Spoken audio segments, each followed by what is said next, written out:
There's a light in the sky, rising in the air. There's a feeling so strong.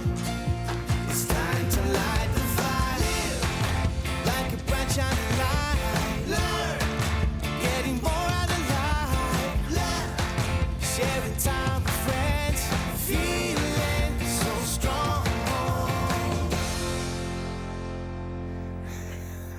Hello and welcome to the House of Wellness. I'm Luke Darcy. Great to be joined, as always, by my great friends Joe Stanley, Rachael Finch and Luke Hines. Welcome, guys. Happy Sunday. G'day. Good to catch up. Joe and I were just quietly talking about our dog Daisy, which is maybe a story for another time. But how are you going on the dog front quickly, Joe? I actually had a stomach pump during the week. Oh, my goodness. You know. Mine had 5 teeth taken out, so it's a dog week. We might do a dog update another time. We need to check in. Your dog's causing chaos in your house at the moment. But I love this time of year. It's my favourite time of the year. It is footy finals, AFL being my passion, but I love the NRL equally as much, and it's just a brilliant... Sun's coming out, grand final time, Joe. I know you love it as well.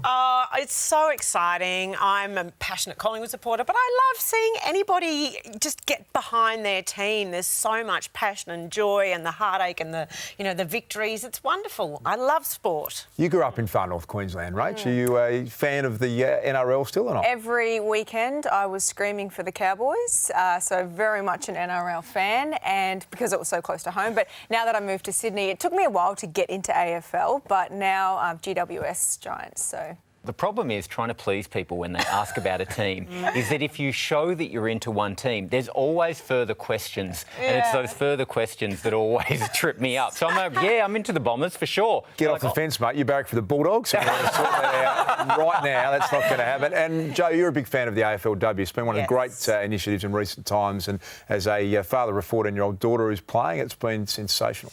Oh, look, the difference that the AFLW makes for little girls is profound, because you should never be limited to have a dream because you're a boy or a girl. And essentially what AFLW meant that my little girl, when she's playing kick to kick in the backyard with my nephew, they can equally dream of playing on the MCG. And that is so crucial to every little person growing up. That's right, Joe. And gender diversity and inclusion has come a long way in sport, particularly footy. Both codes have done a lot to tackle racism, which is great because we've seen participation rates for all people improve greatly, which brings me to a Northern Territory football club that's breaking down many racial and social barriers. Joe? Yes, St Mary's Football Club was formed in the top end back in 1952, and since then it's been home to some of AFL's greatest talent. And joining us right now, an AFL champion who was the first Indigenous play-by-play caller on commercial radio. His name's Tony Armstrong. He's a star on the rise. Tony, thanks for joining us today.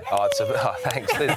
It's a pleasure to be here. You guys use the word champion very, very loosely. I played a little bit of footy for a few clubs, but I really enjoyed my time playing footy. Far too humble, Tony. That won't work this morning. You did a great job calling football on Triple M in the main chair for the blockbuster game, Richmond versus West Coast. First Indigenous caller, play-by-play on commercial radio. How was that experience for you? Yeah, it was awesome. I guess the thing that was, had the most weight for me was, as the week went on, I realised what it meant to so many Indigenous guys and girls, and I guess everyone who follows football from an Indigenous perspective, because we haven't had that happen before. And I guess we talk about AFLW giving representation for women playing professional sport. We don't have much representation in commercial media at all. So it was so humbling to be the one to do it. And I guess, ironically, it wasn't about me, even though I was the one doing it. It was about everyone else. Well, Tony, we've seen some highly publicised incidents in the media, in particular with Adam Goodes and Nicky Winmar. When it comes to racism in sport, particularly AFL, do you think it is a thing of the past? Look, I don't think it's a thing of the past. I think it's like we're just continuously on a journey. You're always going to get the loud minority who overwhelm and are louder than a silent majority. But I think as well, with social media and that kind of stuff, you can see how things can really fan force and really spread really, really quickly. But I think the AFL and all sporting codes have been so great in, championing the way for, women in sport, but also diversity and also, anti-racism courses. Hey, Tony, I want to speak to you about the famous St Mary's Football Club in the Northern Territory. It has been the happy hunting ground for some of our most talented and elite AFL players across the history of the game, the Riolis and the Longs Eagles and the Clarks have all come out of St Mary. But some of those suburban and regional football clubs have really struggled, and it's a big issue because that's where people like you and me got our starts in football. So it's great that we've been able to get behind and save St Mary's. Yeah, well, I think the thing with footy clubs is they provide such a safe environment for you to learn and fail. You're surrounded by people who are encouraging you to do your best and really strive to succeed. But also, they set you up to fail because every single weekend you're gonna win or you're gonna lose. But you're supported by all the people around you, and I think it really encourages you to try your best regardless of failure. Yeah, because I think a lot of people are scared of actually going for what they want, and football clubs or sporting clubs in general, I think, really set you up with a safe environment to do so. Well, I read that their club mantra is "From little saints, big saints grow," which I just love as a mantra. It's something to really inspire you. And it's very true of some of the AFL greats that have come from this club, as Darcy mentioned. I mean, some of the biggest names you can imagine: Xavier Clark, Michael Long, Cyril Rioli. Yep. What an incredible training ground for such incredibly talented players. Yeah, well, I think especially with footy clubs, you've got such a like a lineage, and you've got modelling. So say I had gone to the Bulldogs, Darcy would have been one of the senior players. I would have come in as a young fella, and I would have tried to model my behaviours off the ones Darcy was showing us, good and bad, of course. But like with guys like that, you get to see how you should be acting from a professionalism point of view, from a home life point of view, how to be a good person in the community, and that's what footy clubs are all about. And more role modelling, just like you were when you were calling the game. I don't feel comfortable with that, I must admit. Get used to it. All right, I keep saying you want to buy shares in Tony Armstrong. He's going places big time. A bit scared he's taking all of our jobs in mainstream media. We can coexist, Darcy. We need to hear more of Tony Armstrong. Thanks for joining us today on the House of Wellness. Thanks for having me. Great to catch up. Up next, the story no parent wants to face. That's all coming up next here on the House of Wellness.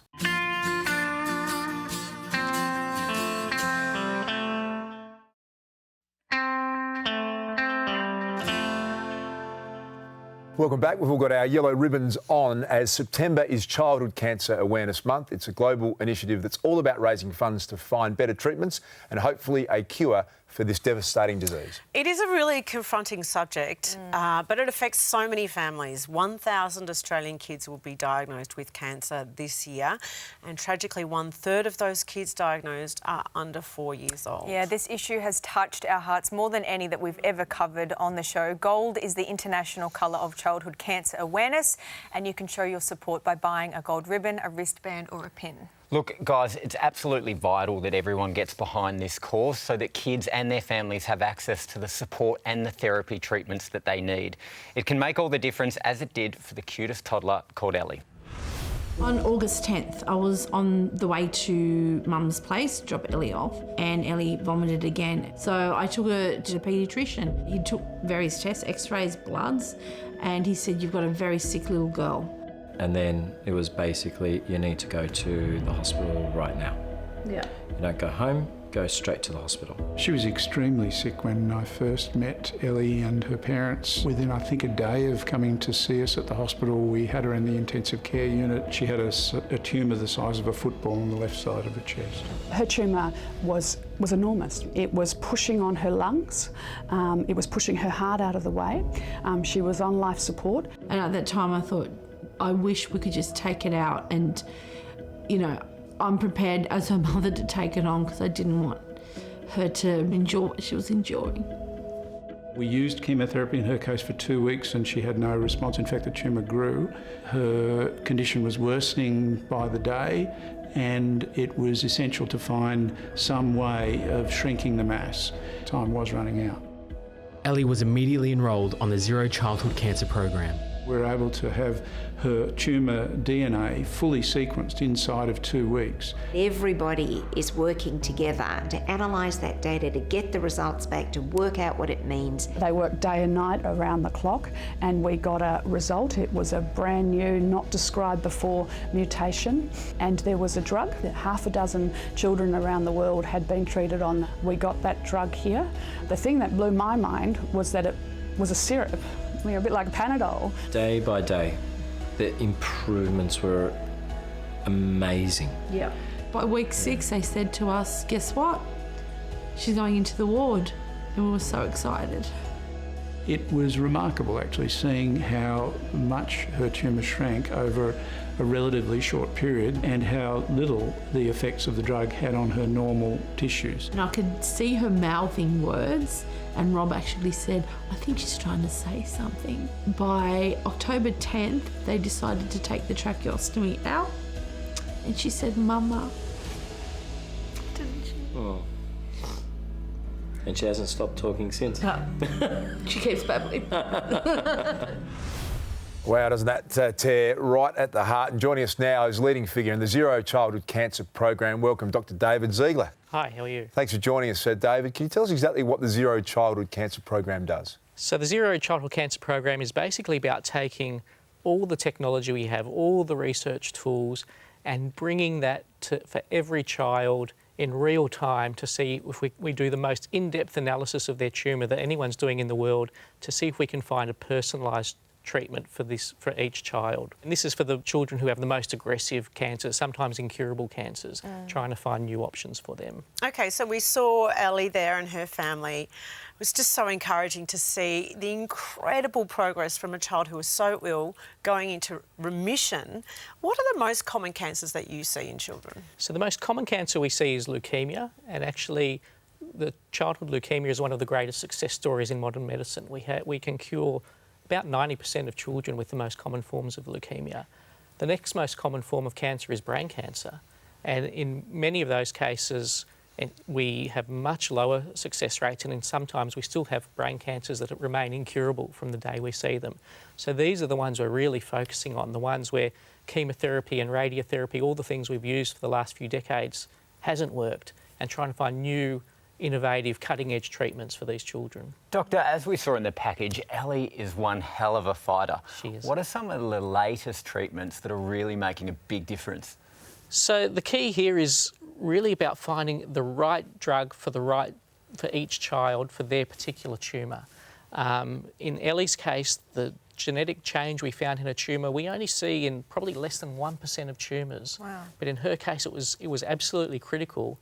And not only that, there was a drug that had just been developed. So she was actually the first child in Australia to receive this drug. We had to get it flown in urgently. She was on life support. The tumour was growing in her chest. There was no other treatment options for her. And we had no idea if it would work. She was the first child, we'd ever treated with it. And you saw what happened just amazingly, just day by day, that tumour started shrinking. And now she's turning 3. Tumour's gone, she's still on the drug, no side effects, and you'd never know she even had cancer. What a remarkable story, and for that family and for all families who deal with that, it just gives everyone great hope. What are your success rates, and is there a hope of actually finding a permanent cure? Our hope is to do as much as we can for each child. When we started this program, we thought if in 20% of children we can find a new treatment, we'd be doing well. We're actually now finding in about 70% of children we can come up with a new treatment plan. And when we actually give those children those drugs, we're finding about 2/3 are actually responding. Their tumours either we stop it from growing or we're actually seeing their tumours shrinking. So tell us about what we're actually doing here in Australia. It feels like it's absolutely world cutting edge. Basically what we do is we take their tumour tissue and we do the most in-depth analysis that anyone in the world's doing. We do look at the genetic changes, we try and grow the cells and see if we can find drugs that will be active against the tumour. The amount of information that we get in terms of the genes for each tumour, it's like a book with 2.5 million pages in it. And then we have a whole team of scientists and using computer technology going through that book, trying to find a single mistake and then seeing if we can find a way to target that. And this is because every single cancer is different. Exactly. Every child's tumour and cancer is individual to them. Exactly. So it's finding for that child what's the right treatment for them. And for example, some cases we found, for example, a child with a brain tumour who had a gene that we usually see in breast cancer. Right. And so we actually treated that child with a breast cancer type of treatment and they had a fantastic response. And we mentioned earlier buying a gold ribbon to support. What else can people do to help? I think, this whole program is only possible because of the support we've had from the community. We come up with these ideas And because it's so cutting edge, because no one's ever done it before, the only way we can get it off the ground is when we actually get donations from the community to support it. David, thanks so much for coming in and giving us so much hope. I don't think there's anything more confronting than young kids with cancer. So on behalf of everyone, thanks for the incredible work you do. Oh, thank you, and thanks for the opportunity to talk about it and help us in the work we're doing. I really appreciate it. There's more on cancer treatments a little later as we find out about medicinal marijuana. But up next, Joe, some more expert tips from your favourite health and diet guru. Oh, yes, it's English author and health expert Michael Mosley. I swear by his books, and Darcy, I have met movie stars and rock stars, but this guy, I was inspired. Well, Joe goes one-on-one with her celebrity health crush right after this.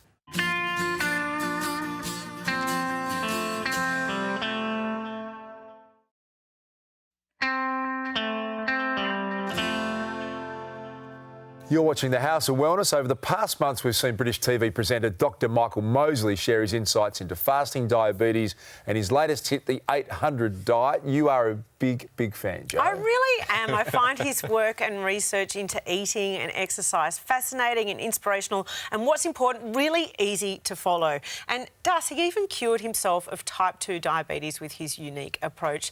So this week I went back for a third helping of advice, and he has lots of it.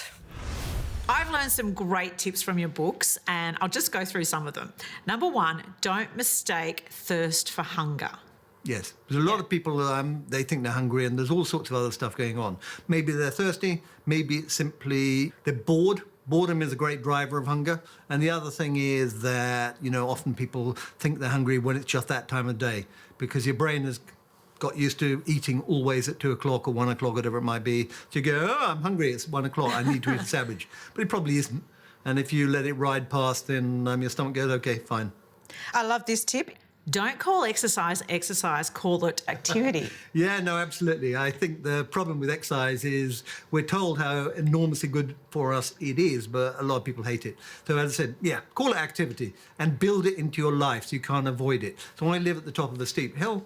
I cycle down to the station to go to work, and in the evening I get back on my bicycle and cycle up the hill. And I've told my wife never to pick me up. No matter how much I ask. Exactly, however much I ask, I have to cycle home. It's 1.5 miles, it's very steep, but I had a good workout. Exercise before breakfast? Yes, there seems to be some quite decent evidence around that, certainly going out into the light. Exposing yourself to greenery, to the great outdoors, getting some light into your life first thing in the morning is a good way of setting the internal clock. Plus, there is some decent evidence that you do more major fat burning if you exercise before you eat rather than afterwards. The cook-cool method for pasta. Sure, now this is very cool. You take your pasta, you cook it, and then you cool it. Now, for years, people have known that this changes the nature of the pasta. It becomes less like sugar, if you like, less like starchy stuff, and more like fibre, which your bacteria will like.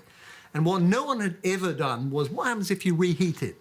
They assumed it would just revert to what it was. It actually became more resistant. It turns into this stuff called resistant starch. So when we fed people with it, the blood sugar levels went up, you know, a fraction what they had previously. Wow. And we believe that they were absorbing less calories. Amazing. So it is amazing, isn't it? And it works just as well with rice. So one of the things I do is I eat brown rice rather than white rice because it's got a lot more fibre in it. White rice has nothing good going for it. But again, if you kind of cook a big batch of brown rice, put it in sort of plastic bags, shove it in the freezer, it becomes more like fibre and therefore kind of better for you. That's amazing. And it works with toast as well. What are your tips for a happier life? I think start early. But we know the changes that lead to dementia begin in your 50s, possibly in your 40s. That's why it's so important to, you know, be a decent weight. And as I said, ideally, you know, try and see if your waist can be less than half your height. That's in a funny way even more important than BMI. It's basically the gut fat that's really bad. You've got to be active. You've got to foster your relationships, because those are so important. Get a good night's sleep. And I would recommend having a go at sort of mindfulness meditation. Doesn't work for everyone, but it is a very good way of managing your stress. And even if you do this breathing exercise where basically you inhale through your nose to count to 3 and then you exhale gently like that. You just do that for a couple of minutes. It is astonishingly soothing, and it's kind of a good way to go to sleep at 3 in the morning. Oh, I tell you, you know what I love? He encourages you and empowers you to engage with your own health and with your own happiness and says, you know what, you are in control of that. Fairly common sense approach to most things, isn't it? But the cold pasta, I haven't heard that before. Is that part of your program now? Yeah, absolutely. Well, I always cook double of everything and freeze it, and then you've got it there and you reheat it and it's better for you. Look, I absolutely love that. Resistant Yeah. starch is where it's at. But in particular, I really love the rephrasing of exercise to be activity. Yep. Walking the dog, kicking the footy in the park with the kids, even doing housework is a form of moving your body in a way that we enjoy. And if you look forward to something, you're more likely to do it. Yeah. And you don't have to stress out about 60 minutes in the gym or getting to this class. It's a lot more freeing. I love that too. No doubt Michael Mosley is an inspiration and a wealth of knowledge, as is our man at the health bar, Gerald Quigley. Over to you, mate. Thank you, Darcy. It does feel good. What a dynamo he is. And he's good because he really tries these things on himself. So he can say, yes, you can do it. But his focus, so get outside, but his focus and our focus today will be on the health of the gut. Darcy? Yeah, we love good gut health here on the show. What are some ways, Gerald, which we can make it better? Well, we really focus on these things called probiotics, Rach. Now, pro meaning for or encouraging, bios is life. So we're encouraging healthy gut function by looking at what the bacteria in our tummy do. And we carry 3 kilograms of this, almost a separate organ. Wow. Keeping that part of our body healthy is fundamental to so many aspects of immune function. Even with mental health these days, we're thinking anxiety and depression can be balanced quite a lot by the efficiency of your gut. Looking after a course of antibiotics, so looking after your gut when that's happened, these are the sorts of things that probiotics. Well, they do say the gut is like the second brain. It's absolutely incredible. Some specific examples of probiotics and how can they help our body? There are probiotic foods, things like kimchi and fresh sauerkraut and miso, kombucha, fairly popular these days. But looking at a supplement gives you a balance and usually high strain content, and it means that you can be more specific on what you're trying to do. So, Gerald, when it comes to choosing a supplement, how do we know what's best? Because it feels very confusing. It is confusing, Rachel, because they all have very long names. And there's a whole lot of strains, but we're learning more about them. So you can have something like Bifidobacter lactis. Now, that's important for a child who gets constant ear infections or a person who gets tummy infections.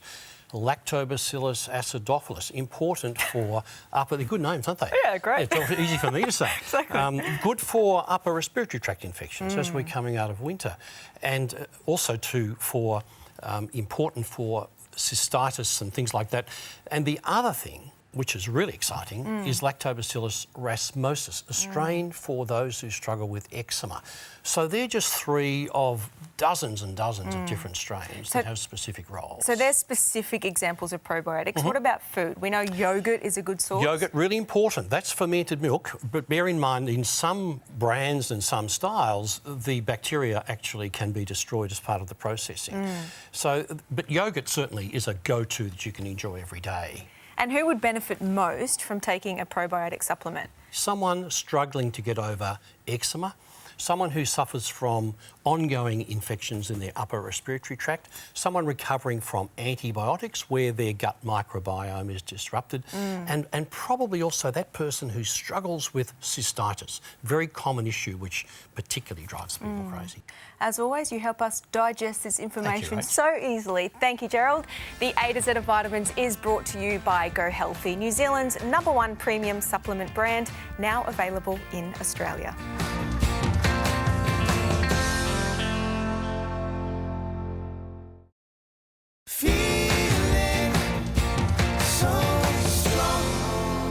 Yes, welcome back to the House of Wellness. In the last few years, the laws governing the use of medicinal cannabis in Australia have eased a bit, but the issue still sparks plenty of controversy and debate, Joe. Yeah, so medical cannabis has been used to help such conditions as epilepsy, multiple sclerosis, and to help people suffering in palliative care. So is it the way of the future? Well, a dedicated team of Australian surgeons and health experts believe it is. They're undertaking a world-first clinical trial to see how the sometimes misunderstood drug can help people with malignant brain tumours. And so far, the results have been amazing. Dr. Janet Schloss has dedicated her life to helping patients with cancer. For her, the medical cannabis trial is a huge step forward in the fight against aggressive brain tumours, those that don't respond to surgery, chemotherapy and radiotherapy. We've targeted the glioblastoma because it is the most aggressive brain tumour out of all of them, and it has such a poor prognostic outcome. It's really important to do whatever we can to help these people. Charlie, I've got his MRI up here at the moment. Can you see it on your screen as well? Dr. Charlie Teo, the renowned brain surgeon, is associate investigator for the trial and is recruiting patients through his clinic. Patients with malignant brain tumours have been given daily doses of medical cannabis oil sourced from Canada each night before bed. Their tumours are then closely monitored with MRIs and blood tests. So I've started analysing a little bit of the data on the 55 people, and what we've found is that they've had an increase of about 13% for quality of life, which is massive. There's been really good improvement for sleep, nausea, pain is another one, anxiety is huge, and it's actually been helping with, and seizure management. Despite some good outcomes, Dr. Schloss says it's too early for any conclusive results. We have had a number of people actually on the trial with stable disease, some with slight reduction, some with the tumour size has shrunk. So, and that's a really positive outcome. And then a couple with the opposite effect as well. I was a good trainer. 900 people applied to be part of the trial, only 84 could be accepted. One of them is 66-year-old Con Honnis, whose surgery for an aggressive brain tumour was followed by many months of chemotherapy. He has been on medicinal cannabis oil for 9 months. I do about 4 to 5 Ks walking every day, which is, I couldn't do it before. 9 months ago, I was finished. Con feels lucky to have Dr. Charlie and Dr. Janet in his corner. What I say to Janet and to Theo, oh man, they're my safest, they're God's safest.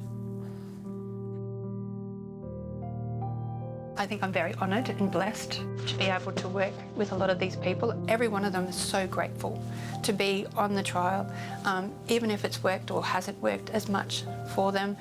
And it makes my heart very happy to see them get benefit from it.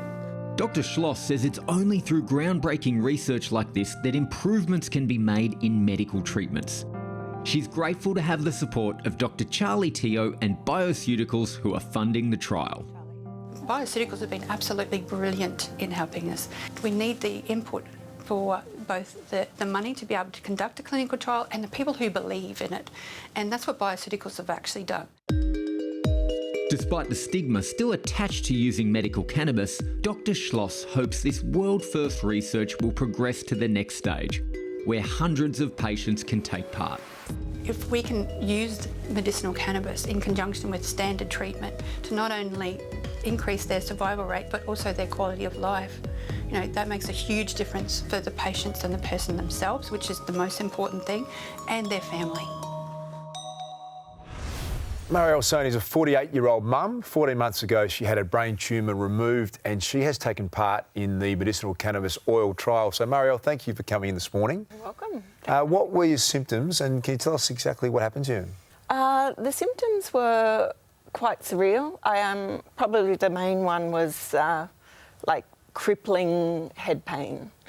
The type of headache that was quite literally knee buckling. Like sometimes I'd be overwhelmed with the pain that I would, wherever I was, I just need to kneel down or else I'd collapse. I went in for the MRI on a Monday morning, 8 o'clock, 12 o'clock. I had a GP appointment. By 3 o'clock that same day, I was in the hospital. Wow. And preparing for surgery. I had to wait a couple of days. Wow. Yeah, so it was a bit of a whirlwind. What had you heard about medicinal cannabis before the trial? Not a lot.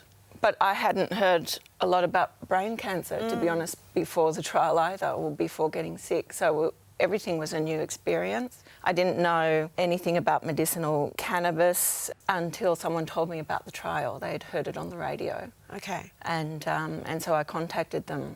So I reached out to them and I was one of the lucky people to be accepted on the trial. And so it was during your chemotherapy that you began using the cannabis oil. Yeah. What difference did that make for you?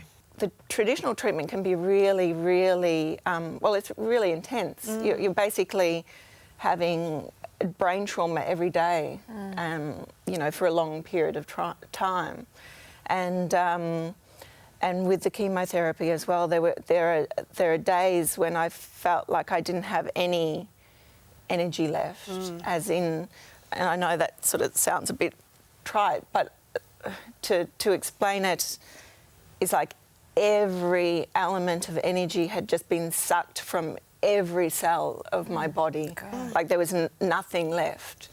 And with being on the trial, those extreme symptoms I felt were alleviated. I had more energy.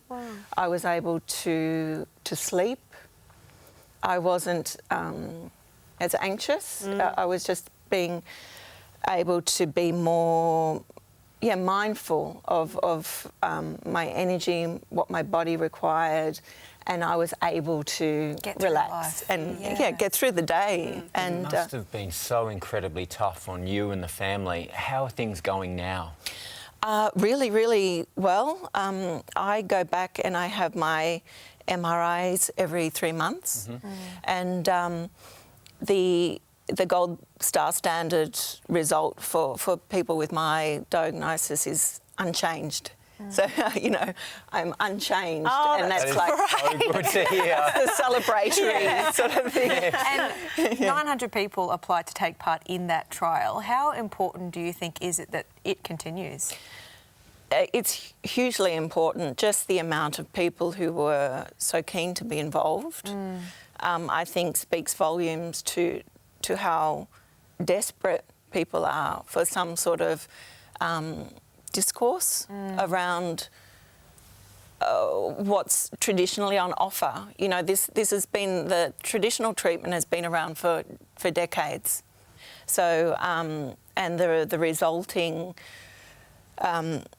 you know, longevity and survival rates also remain unchanged. So obviously we're doing something right in keeping people with my condition alive for a certain period of time, but there's a desperation about, well, what's next? You know, what hope do we have? Makes perfect sense, and I'm sure we're going to hear a lot more about it in the coming months as the trial continues through the Endeavour College of Natural Health and Dr. Charlie Teo's clinic.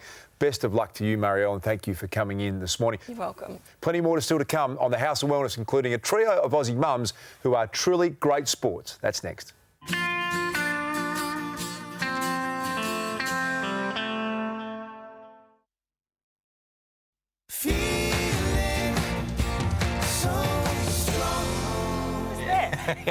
This is the House of Wellness, and I'm always staggered, Joe, by how much women in particular, in fact, my wife Beck in particular, juggles things going on around kids, family, work, the whole package. That's right, we are amazing. Yes. Don't you forget it. I mean, your wife has 4 children, so she is remarkable. And me as well. Yeah, I know, but she had the 4 children. Yeah, anyway. that's true. I was involved. They do say if you want something done, Darcy, then ask a busy woman to do it.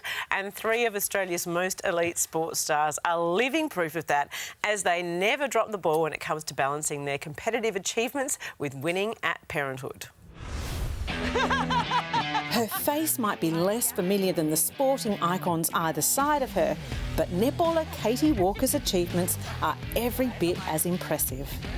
And I don't see it ending anytime soon. I just love the game, and I love everything that it's brought to my life, and yeah, I'll keep playing for as long as I possibly can. This former Queensland Firebird first hit the netball court at age 5 and at 41 has never missed a season, even with 4 kids in tow. Parenting, absolutely parenting. I go to training to have a break. Firebird teammate and Australian netball captain Laura Geitz and 4-time Olympic gold medalist Libby Trickett have both retired, but they too are in the middle of the most important job of their lives. I have a little boy called Barney who's 2.5 nearly, and 1 very close on the way. So I have Poppy, who is 3, Edwina, who is 16 months, and I am due with number 3 in November. In terms of like competition days and training, has it been a massive change of pace for you guys going from elite sport to parenthood? Yes.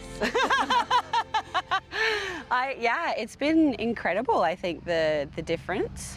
I mean, because coming from swimming, everyone's like, oh, you'll be ready for the early mornings, you're all ready for that. But for me, nothing could have prepared me for the amount of sleep deprivation. I think that was the big thing. I think it's the control too, isn't it? Yes. I think when you're preparing for an event or for a game, you are in total control of that. When you have children, you're at someone else's beck and call 24/7, so it's a real juggle in trying to adjust to that. I actually just struggled with the fact that I thought I was such a capable woman in terms of what I had done on the court, and then was so uncertain about what to do in motherhood. It's unanimous. Even the countless hours in the pool, the gym or on the court didn't prepare any of them for life with kids. Going to training was a break for me, so I definitely have to say being a mother is much more exhausting.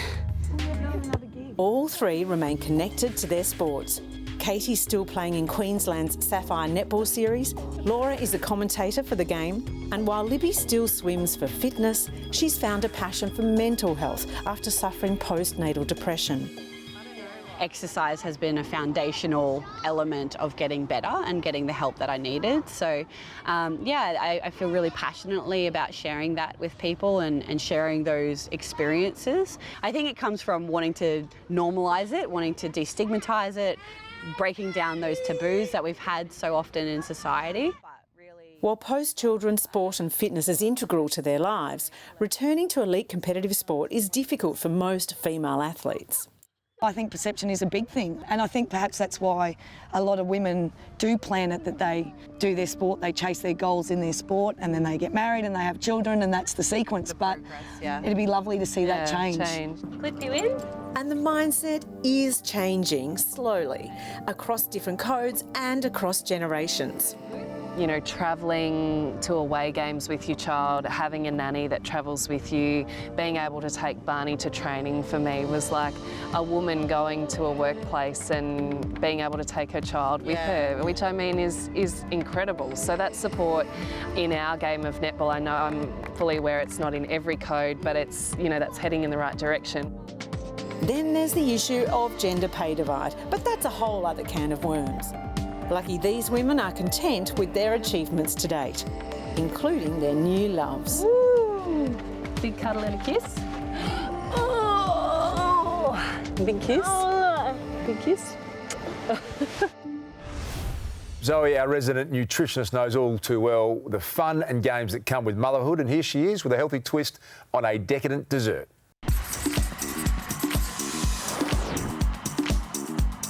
Coconut is one of my absolute go-tos when it comes to creating a tropical flavour. But when you mix it with cream, it opens up a whole new world. I've got my coconut cream and I'm going to pop this into a bowl. And I'm also going to add a hazelnut butter, which has a beautiful, buttery, rich flavour. I'm also going to add a little pinch of sea salt because I love that contrast of the sweet, oily, lipid flavour. But the really interesting ingredient, and the ingredient which sings out when it comes to chocolate mousse, is the Bioglan cacao powder, which contains magnesium and iron, so it's great for your energy levels. When you take out chocolate and you add cacao powder instead, you really can use chocolate mousse and healthy in the same sentence. I've got my 3 egg whites, and obviously you want to separate the yolk from the white. Now, I'm going to use coconut sugar. I love coconut sugar because it has almost like a burnt caramel flavour to it. Now, I want to gently blend this to a soft peak. Now, what I'm going to do is I'm going to slowly fold the 2 ingredients together. It's really important that you are as gentle as you can because you don't want to knock the air out of it. So slowly spoon a little at a time. Fold this goodness through.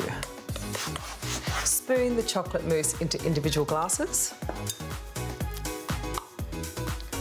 Pop in 1 more spoonful and you can garnish your delicious cacao chocolate mousse with raspberries, orange zest, or even a little bit of hazelnuts. Now either pop them in the fridge or eat them now.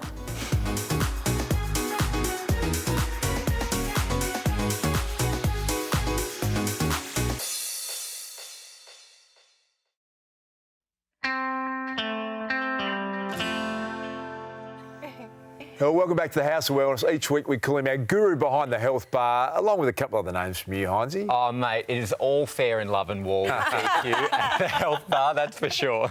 Seriously, we love Gerald. He's nailed an important part of our team. He's a great sport, and without you, mate, you're a wealth of information and knowledge. Thank you, Darcy. I'm always ready for the whack after that sort of compliment from you. It's coming. No.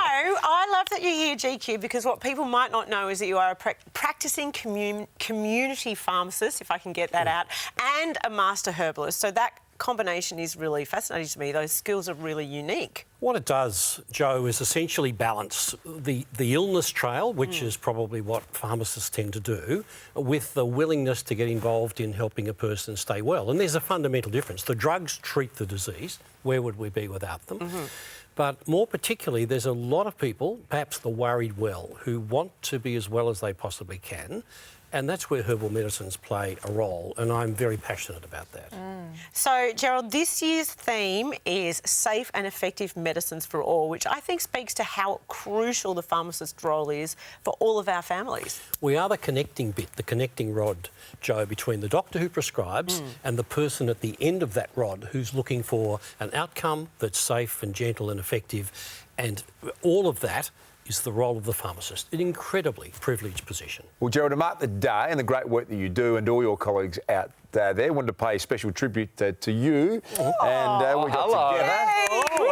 It's omegas, it's probiotics, Thank fish you. oil. What else do we have in there? Everything you talk about. It's heavy enough for red wine too. Which you know, you are a big herbal medicine, Joe. Yeah, sure. It is all for you, mate, and we appreciate all the work that you do. So thanks Thank to you. Gerald Very and kind. thanks to the team at Chemist Warehouse. Without people like you, we don't have a show. Let's be perfectly honest. Check out our website, houseofwellness.com.au, for more information on any of the topics we've covered today on the show. And don't forget to tune into our radio show every Sunday. As always, thanks to the team at Chemist Warehouse.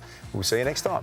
Yes. Oh, let's open it together, Gerald. Can we share it? Oh, come on, please. Gerald, please, I want some. Give me. Sharing time with friends.